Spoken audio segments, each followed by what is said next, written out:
هذا الدين الصحيح. قال الله، قال رسوله، قال الصحابة. قال الصحابة هم أولو العرفان، صحابة الرسول صلى الله عليه وسلم.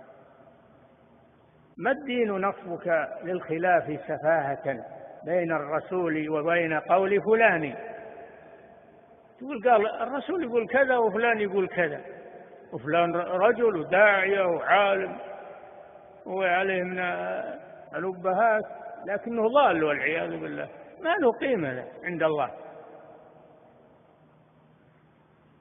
ما العلم نصبك للخلاف سفاهة بين النصوص وبين رأي فلان؟ خذ النصوص واترك آراء الناس، لكن ستصبح غريبا بين الناس.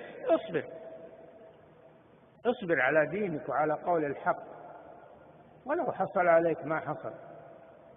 لا تعدى على الناس، أنت لا تعدى على الناس، ولكن الزم الطريق الصحيح.